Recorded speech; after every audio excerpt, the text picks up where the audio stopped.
Hello, कैसे हैं आप सभी। उम्मीद करता हूँ कि आप सभी बहुत ही अच्छे होंगे और अपने सेहत का ख्याल रख रहे होंगे। ऑलराइट। तो हम लोग अभी क्या पढ़ रहे हैं, DBMS, that is database management system. और उसमें आज हम लोग पहुँच चुके हैं किस पे, एसक्यूएल पे, that is structured query language. किस पे, स्ट्रक्चर्ड क्वेरी लैंग्वेज। तो एसक्यूएल बना ही क्यों था, क्योंकि समझो हमारा एक डेटाबेस था। क्या था हमारा एक डेटाबेस था। हमारा एक क्या था, हमारा एक डेटाबेस था जिसमें कि हम लोग का डेटा स्टोर था। क्या था, डेटा स्टोर था। ठीक है। अगर डेटा स्टोर था तो ये जरूरी तो नहीं हमारा जो डेटा जो अभी था वो बाद में ही हो। ठीक है। क्या मतलब है मेरा, समझिए। अगर समझो मेरे पास एक टेबल है, मेरे पास एक टेबल है, ये नेम है, ये रोल है और ये डिपार्टमेंट है। ठीक है। समझो अगर किसी का नाम ए है और यहाँ पर, अच्छा, सबसे अच्छा होगा अगर हम लोग यहाँ पर ले लें एग्जाम्पल किसका, यहाँ पर एग्जाम्पल ले लें किसी कंपनी का। किसी कंपनी का हम लोग एक टेबल अगर ले लेते हैं तो हम लोग को अच्छे से समझ में आएगा। समझो कंपनी है, कंपनी का यहाँ डिपार्टमेंट नंबर है, डिपार्टमेंट नंबर है, डिपार्टमेंट नेम है। क्या है, डिपार्टमेंट नेम है। ओके। समझो department number 1 2, department name AB।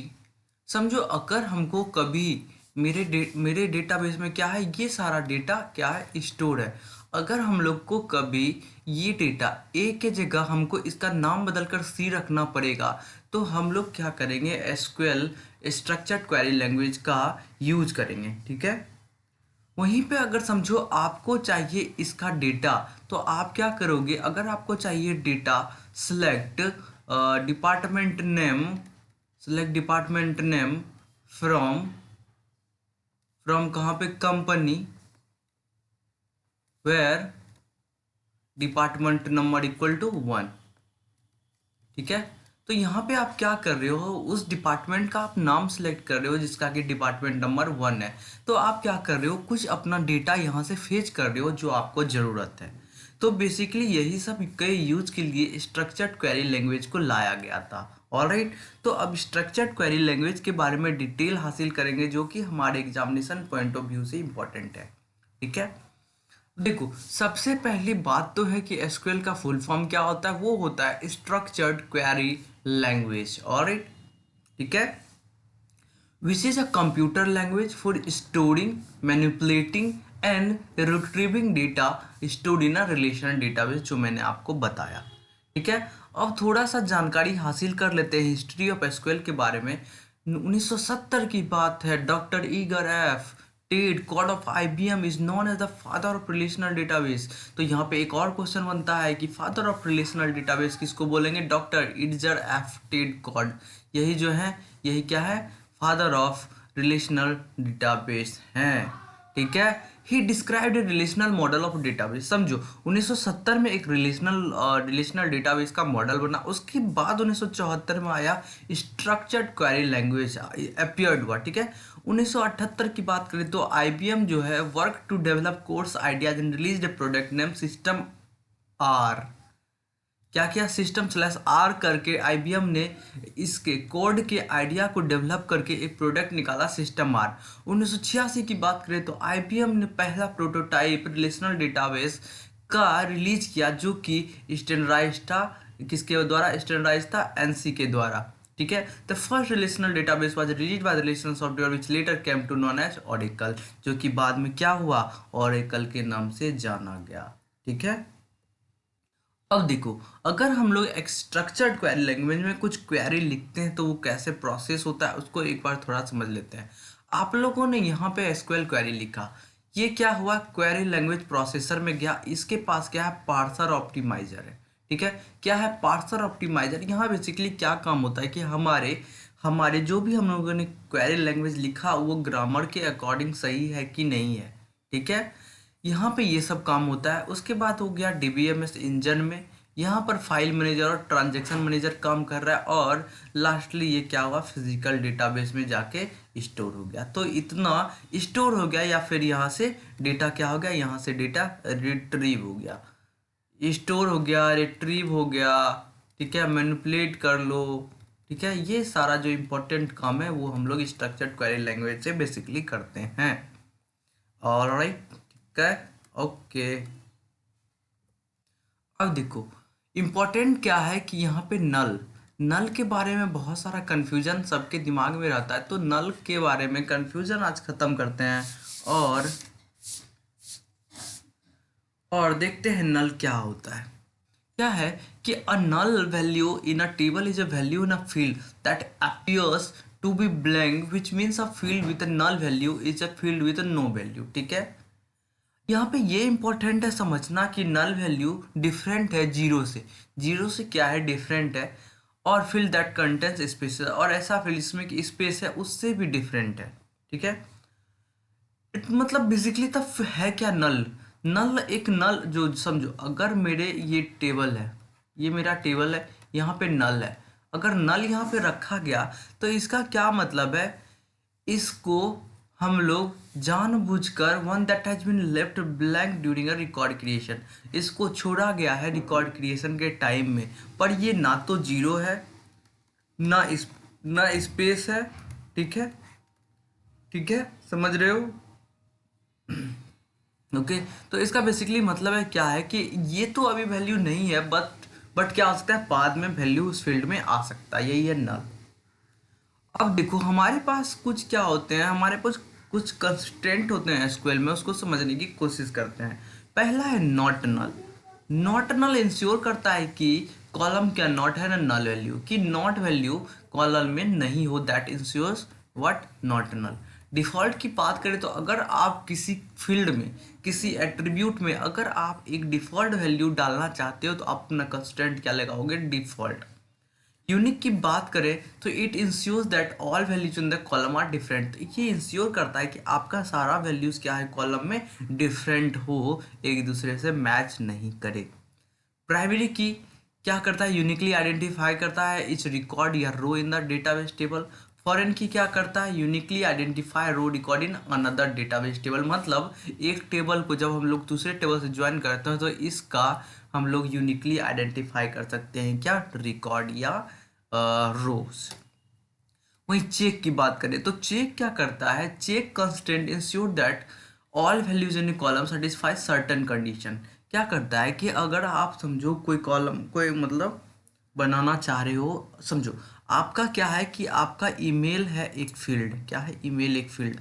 अगर आप लोगों ने यहाँ पे चेक लगा दिया कि मेरा नंबर ऑफ करेक्टर्स ईमेल का फील्ड में नॉट ग्रेटर देन 10 होगा, नॉट ग्रेटर देन 12 होगा, नॉट ग्रेटर देन 15 होगा, कुछ भी रखा आप लोगों ने, तो ये क्या करेगा, अगर इसके पास ये रिक्वायर्ड वैल्यू नहीं होगा तो ये रिजेक्ट कर देगा हमारा डेटाबेस में डेटा जाने से।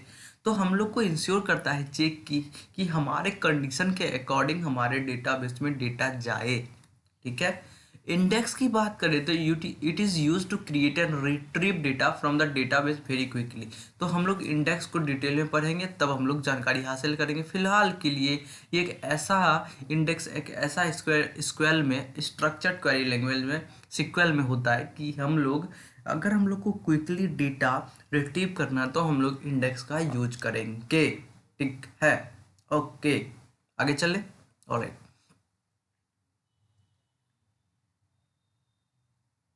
चलो अब हम लोग क्या करते हैं कि कुछ इंटीग्रिटी के बारे में पढ़ते हैं। तो डेटाबेस में कुछ इंटीग्रिटी यूज होता है जो कि इंश्योर करता है कि हमारा डेटाबेस स्मूथली काम करे, वहाँ पे कुछ ऐसा रिडंडेंसी नहीं आए ताकि हमारा डेटाबेस क्या हो जाए, इरप्ट हो जाए या कुछ ऐसा हो जाए। और तो पहला क्या है, इंटिटी इंटीग्रिटी। तो ये इंटिटी इंटीग्रिटी क्या बताता है कि कोई भी डुप्लीकेट नहीं होगा रो में, no duplicate rows in a table, sorry, no duplicate rows in a table. Entity integrity क्या बोलता है कि हमारे टेबल में कोई भी डुप्लीकेट रो नहीं होगा। ठीक है, डोमेन इंटीग्रिटी की बात करें तो it enforces valid entries for a given column by restricting the type, format और द रेंज ऑफ वैल्यूज। तो डोमेन इंटीग्रिटी क्या करता है, समझो आपका डोमेन एक स्पेसिफिक है, आप कुछ रूल के हिसाब से अपने डोमेन को बनाए हो। अगर हम लोग डोमेन इंटीग्रिटी डेटाबेस में बात करते हैं तो ये इंश्योर करता है कि हमारा जो टेबल का फॉर्मेट है, जिस तरह डेटा जाना चाहिए, जिस रेंज में जाना चाहिए, उसको ये क्या करता है, इंश्योर करता है। रेफरेंशियल इंटीग्रिटी की बात करें तो rows can not be deleted which are used by other records. समझो, अगर आप लोगों ने फॉरेन की के द्वारा किसी टेबल को यूज किया है और अगर आपने प्राइमरी टेबल में कुछ डेटा डिलीट कर दिया है तो हमारा दोनों जो रिलेशन होगा दोनों टेबल का वो तो गड़बड़ हो जाएगा। तो रेफरेंशियल इंटीग्रिटी यही बोलता है कि अगर हमारा डेटा किसी और अदर रिकॉर्ड के द्वारा यूज किया जा रहा है तो हम लोग अपने रोज को डिलीट नहीं कर सकते हैं। ओके।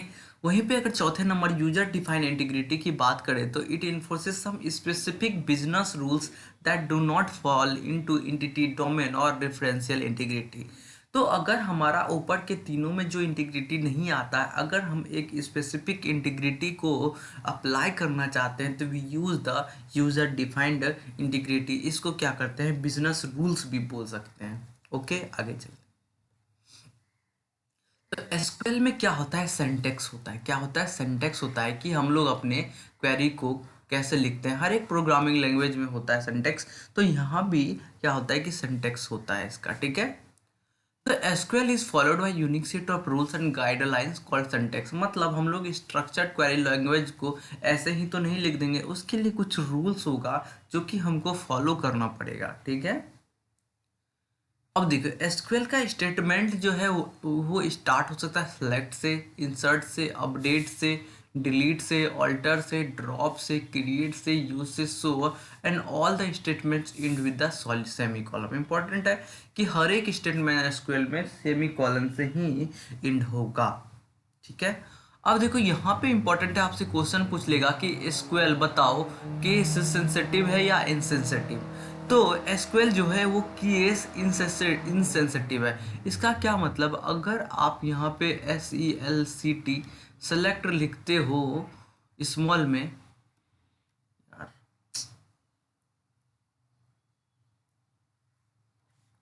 Sorry,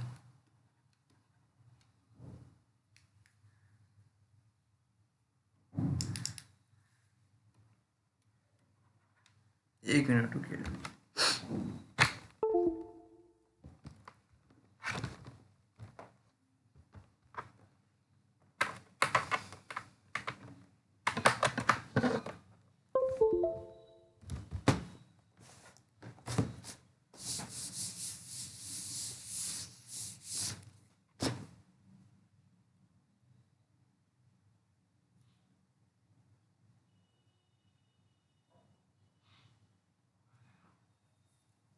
sorry. तो केस इंसेंसिटिव का क्या मतलब है कि अगर आप सेलेक्ट लिखो कैपिटल में या सेलेक्ट लिखो स्मॉल में, दोनों काम करेगा। ऑलराइट, समझ में आया, आगे चलते। अब हम लोग के पास डिफरेंट टाइप्स का डेटा टाइप्स होता है। यहाँ पे बहुत सारा मैंने मेंशन किया, इतना ज़रूरी नहीं है, बट एक बार हम लोग देखते जाएंगे ताकि दिमाग में रहे कि ये सब भी होता है। ऑलराइट, जो तब आपके एग्जामिनेशन के लिए अगर कुछ भूला भटका ऐसा कुछ आ जाए तो आप कर सको। ऑलराइट, ठीक है। जो इंपॉर्टेंट होगा मैं उस पर टिक लगाते जाऊंगा, आपको बोलते जाऊंगा ये इंपॉर्टेंट है, आप इसको नोट कर सकते हो। ठीक है। चलिए, पहला तो हमारा एग्जैक्ट न्यूमेरिक डेटा टाइप्स। तो डेटा टाइप्स क्या है, एग्जैक्ट न्यूमेरिक डेटा टाइप्स। इसमें क्या है, बिग इंट। क्या है, बिग इंट, ज़्यादा तो यूज नहीं होता है। उसके बाद इंट है, इंट यूज होता है। Small int, tiny int, bit, decimal, numeric, money, small money, ये सब होता है हमारा क्या, एग्जैक्ट न्यूमेरिक डेटा टाइप्स। याद रखने की कोई ज़रूरत नहीं है। ऑलराइट, बस आप ध्यान रखोगे इंट के बारे में, बीट के बारे में, और डेसिमल रख लो याद, न्यूमेरिक रख लो, बाकी इतना इम्पोर्टेंट है नहीं। ठीक है। टाइनी टाइनी इंट रख लो याद, बीट याद रख लो। ओके। अब देखो, date and time data types. Date और टाइम का भी डेटा टाइप होता है हमारा एसक्यूएल में। जब हम लोग एट्रीब्यूट के लिए हम लोग डिफाइन करते हैं डेटा टाइप रिकॉर्ड्स बनाने के टाइम, तो हम लोग क्या करते हैं, हम लोग अपना डेटा टाइप भी मेंशन करते हैं कि हमारा एट्रीब्यूट या कॉलम का फील्ड जो होगा वो कौन सा टाइप का डेटा लेगा। ठीक है। अगर हम लोग का समझो पहला है date time. The date time क्या होगा कि जनवरी 1753 से दिसंबर 31/9/9/9 इतना इसका रेंज है। ठीक है। स्मॉल डेट टाइम का भी रेंज है ये, और डेट का रेंज है स्टोर्स डेटा लाइक जून 30 1991। अगर आप डेट यूज़ करते हो तो आपका डेटा आपका डेटा ऐसे स्टोर होगा, ठीक है।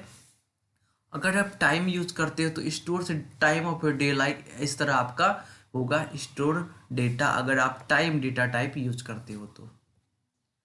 कैरेक्टर स्ट्रिंग की बात करें तो पहला तो केयर केयर है, दूसरा है वेर केयर इंपॉर्टेंट है, केयर भी इंपॉर्टेंट है। अब देखो केयर में क्या होता है कि maximum length of 8000 characters, fixed length non Unicode characters है। और वेर केयर की बात करें तो ये variable length non Unicode code है, ठीक है। और ये मैक्सिमम 8000 कैरेक्टर्स ये भी लेता है, बस डिफरेंस है कि ये फिक्स्ड लेंथ है और ये वेरिएबल लेंथ है। ऑलराइट, वेरकेर मैक्स की बात करें तो maximum length of 2 exponent plus 31 characters, variable length Unicode SQL server 2005 में ही था ये, ठीक है। टेक्स्ट यूज कर सकते हो आप, सॉरी। उसके बाद एन केयर यूज कर सकते हो। एन केयर में क्या होता है, मैक्सिमम 4000 लेंथ होगा, 4000 कैरेक्टर। एन वेर केयर होगा मैक्सिमम लेंथ और 4000, ये वेरिएबल लेंथ है, ये फिक्स्ड लेंथ है, ठीक है। और ये सब ज़्यादा इंपॉर्टेंट नहीं, नीचे n varchar max and text ये इंपॉर्टेंट नहीं है ज़्यादा, इसको आगे चलते हैं। अब बाइनरी डेटा टाइप्स में बाइनरी, इसका लेंथ क्या है, 8000 बाइट्स का है जो कि फिक्स लेंथ है। और वेर बाइनरी जो है उसका मैक्सिमम लेंथ भी 8000 बाइट्स है, पर ये variable length binary data type से। इमेज भी होता है, वेर बाइनरी मैक्स भी होता है। ये सारा क्या होता है, ये देखो तो एसक्यूएल 2005 में ही था, बट एक बार ध्यान रख लोगे यार, ऐसा कुछ जाता नहीं है, ठीक है। एसक्यूएल वेरिएंट एक टाइप है कि स्टोर्स वैल्यू जो various SQL Server supported data types except text and timestamp. SQL variant में क्या है, एक एसक्यूएल का डेटा टाइप है जो कि स्टोर करता है कि हमारा एसक्यूएल सर्वर जो भी डेटा टाइप स्टोर करता है, मतलब सपोर्ट करता है, उन सारे डेटा टाइप को स्टोर करता है। और एक्सेप्शन क्या है, वो टेक्स्ट और टाइम स्टैम्प, मतलब ये तीनों नहीं होंगे उसमें। टाइम स्टैम्प की बात करें तो ये स्टोर करता है database wide unique number that gets updated every time, ये रोज गेट्स अपडेटेड। अगर आपको काउंटर रखना है कि आपका रोज अपडेट होने के बाद क्या हो रहा है, तो आप ये कि यूनिक नंबर से टाइम स्टैम्प को यूज करके कर सकते हो। यूनिक आइडेंटिफायर, स्टोर से globally unique identifier data type. XML data type करेगा store. Cursor references to a cursor object table, store a result set for later processing, ठीक है। एक बार आप इसको ध्यान से देखते जाओ, ठीक है, कोई दिक्कत नहीं। अब हम लोग most important SQL logical operators पे आते हैं। क्या, एसक्यूएल लॉजिकल ऑपरेटर्स, इसमें पहला है ऑल। पहला क्या है, ऑल। समझो आपके पास बहुत सारा रिकॉर्ड है टेबल में, ठीक है। अगर आपको ऑल यूज करना है तो आप क्या करोगे, ऑल यूज करोगे। किस लिए यूज करोगे बताओ तो, क्यों यूज करोगे ऑल, क्यों ही यूज करोगे बताओ, नहीं बताना चाहते हो क्या, बताओ, बताओ ना भैया, अरे बता दो यार, क्यों नहीं बताते हो यार सब। देखो, अगर आप ऑल यूज करना चाहते हो तो चलो मैं ही बताता हूँ कि ऑल ऑपरेटर जो है ये रिटर्न करता है, ध्यान से सुनो, ये रिटर्न करता है क्या, सारा वैल्यूज जो कि हमारे सब क्वेरी के कंडीशन को मीट करता है। कैसे, चलो मैं आपको एक सेंटेक्स लिख के दिखाता हूँ। अगर आप लोगों ने लिखा सिलेक्ट, किसी कॉलम का नाम आप लोगों ने लिखा, मतलब एट्रीब्यूट, और फ्रॉम आप सेलेक्ट कर रहे हो किसी टेबल से, किसी टेबल के नाम से, वेयर वेयर क्या कर रहे हो, वेयर कॉलम नाम जो है, ठीक है, ठीक है, कॉलम नाम जो है, और आप उसके बाद क्या कर रहे हो, column name equal to all, और फिर क्या कर रहे हो, एक सब क्वेरी लिख रहे हो, सेलेक्ट कॉलम नेम फ्रॉम किसी टेबल से, और फिर क्या लिख रहे हो, वेयर कंडीशन लिख रहे हो, ठीक है। तो यहाँ पे क्या होगा कि ये जो मेरा कॉलम नेम है ये मैच करेगा, यहाँ जितना भी कॉलम इस टेबल से सेलेक्ट होगा, अगर इस कंडीशन के द्वारा ये कॉलम सेलेक्ट हो रहा है, अगर ये कॉलम मैच कर रहा है, तो उस मैचिंग से जितना भी मेरा कॉलम आएगा वो सारा मेरा डिटेल यहाँ पे दिखाया जाएगा, ठीक है। यही ऑल का यूज होता है, समझ में आया, ठीक है। अब देखो, एनी की बात करें तो एनी क्या करता है, एनी क्या करता है कि any operator returns true if any of the subqueries value meet the condition. उल्टा हो गया, यहाँ पे क्या होता था ऑल में कि सारा वैल्यू आता था, अगर एनी में क्या होगा, अगर एक भी मेरा कंडीशन मिल जा रहा है, वैल्यूज मीट द कंडीशन, कोई भी वैल्यू मीट कर जा रहा है कंडीशन का, तो एनी का यूज कर लेंगे। ठीक है, एंड आप समझते हो बिटवीन, अगर हमको किसी रेंज के बीच में अगर हमको चाहिए वैल्यू तो हम लोग बिटवीन यूज करेंगे। एग्जिस्ट का क्या मतलब है, अगर हमको डेटाबेस में अपने एसक्यूएल में कुछ ऐसा डेटा हमको पता ही नहीं ये है कि नहीं है, अगर हमको चेक करना है तो हम लोग क्या करेंगे, एग्जिस्ट का यूज करेंगे। इन की बात करें तो इन मेरा, देखो अगर आप इन करते हो, आप लिखो यहाँ पे पटना, दिल्ली, बेंगलुरु, ठीक है, आप लोगों ने ऐसा वैल्यूज लिखा, तो इन क्या करेगा, इन चेक करेगा हमारे क्वेरी के अकॉर्डिंग क्या, कि हमको जो डेटा चाहिए वो इनमें से है कि नहीं है। ठीक है, समझ गए। लाइक के बारे में डिटेल जानकारी हासिल करेंगे। नॉट आप समझते हो, और आप समझते हो इज नल।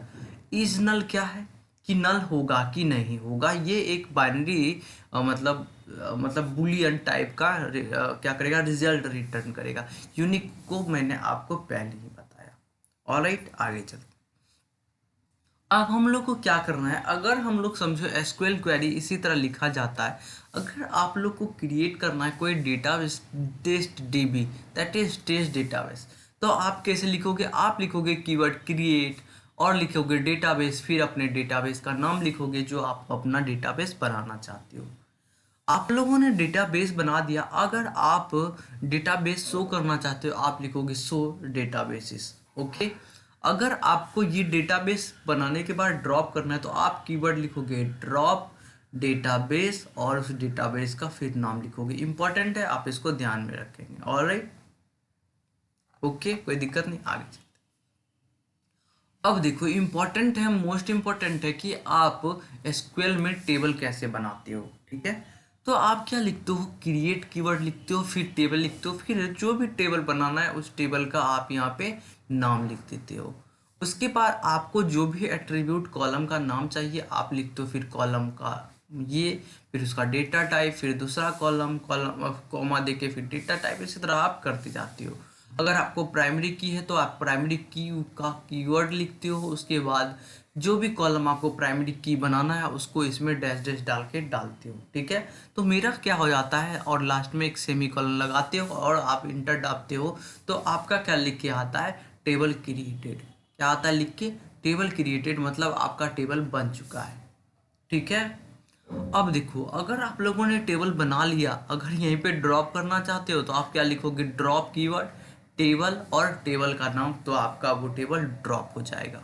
ऑलराइट, समझो अगर आपका टेबल बन गया, अब उसमें इंसर्ट करना चाहते हो कुछ वैल्यू, कुछ डेटा इंसर्ट डालना चाहते हो, कुछ डेटा इंसर्ट करना चाहते हो, तो आप कैसे लिखोगे, आप लिखोगे कीवर्ड इंसर्ट इनटू, कहाँ, जिस टेबल में डालना चाहते हो उस टेबल का नाम, और आप लिख सकते हो कॉलम वन, कॉलम जो जो कॉलम का नाम है ये लिख दो ब्रैकेट में, उसके बाद लिखो वैल्यूज, क्या लिखो, वैल्यूज, और इसी के अकॉर्डिंग आप अपना वैल्यू डालते जाओ, इस कॉलम का ये वैल्यू, इस कॉलम का ये वैल्यू, इस तरह आप डालते जाओ। एक तो ये हो गया, और लास्ट में सेमी कॉलम तो इम्पोर्टेंट। या फिर आप कर सकते हो, अगर आपको कॉलम का डेटा टाइप ये सब अच्छे से याद है और वैल्यू क्या डालना है ताकि मेरा वायलेट नहीं हो, क्या मेरा इंटीग्रिटी, तो आप क्या करोगे, इंसर्ट इनटू टेबल नाम लिखोगे, वैल्यूज लिखोगे और सारा वैल्यू सीधे ही उस कॉलम में डाल दोगे। ठीक है, समझ में आया।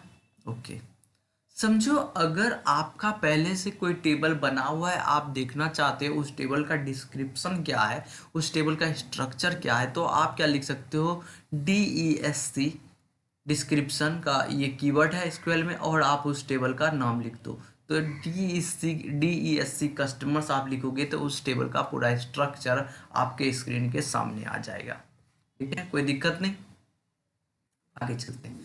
अगर हम लोग को पॉपुलेट करना है one table using the other, समझो मेरा एक टेबल में पहले से रिकॉर्ड है, हम दूसरा टेबल बनाया और वहीं से अपना रिकॉर्ड लेना चाहते हैं, तो वो कैसे करेंगे, तो हम लोग क्या करेंगे, लिखेंगे insert into first table name, मतलब जिस टेबल में है मतलब जिस टेबल में हमको डेटा डालना है उस टेबल का नाम, कौन कौन सा कॉलम चाहिए वो कॉलम लिखेंगे, और सेलेक्ट कहाँ से हमको डेटा डालना है तो वो हो तो सिलेक्ट करना पड़ेगा। तो हम लोग लिखेंगे क्या, सिलेक्ट कॉलम, कॉलम नेम, जो जो कॉलम यहाँ पर है वही कॉलम नेम, और फ्रॉम कहाँ, सेकेंड टेबल, और कंडीशन लगाएंगे। ठीक है, समझ में आया। अब देखो, अगर हम लोगों को सिलेक्ट करना है, क्या करना है, रिट्रीव करना है डेटा, क्या करना है, रिट्रीव करना है डेटा। जो भी डेटा हम लोग को कॉलम से चाहिए तो उस कॉलम का नाम लिखेंगे, कॉलम सेलेक्ट, कॉलम नाम, कॉलम नाम, कॉलम नाम, फ्रॉम, और जिस टेबल से चाहिए उस टेबल का नाम, और सेमी कॉलन इंटर।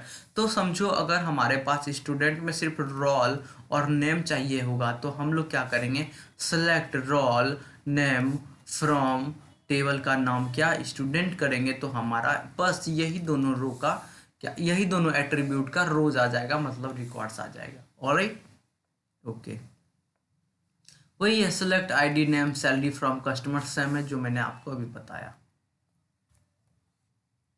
अब देखो, अगर आपको किसी टेबल से सारा डेटा चाहिए, A to Z डेटा चाहिए, तो आप क्या यूज करते हो, स्टार यूज करते हो। आप क्या क्या करते हो, स्टार यूज करते हो, मतलब ऑल द डेटा। तो select star from table name करो तो टेबल नेम में जितना भी डेटा था वो आपको दिख जाएगा। ठीक है, वो आपको दिख जाएगा। समझो ये होगा किसी एम्प्लॉय का टेबल, तो हम लोग क्या किए, सिलेक्ट स्टार फ्रॉम, क्या किए, सिलेक्ट स्टार फ्रॉम एम्प्लॉय, तो हमारा ये सारा डेटा दिख रहा है। ठीक है, ओके, समझ में आया होगा। ठीक है, तो आज हम लोग तो यहीं तक रखते हैं। Thank you so much for watching this video.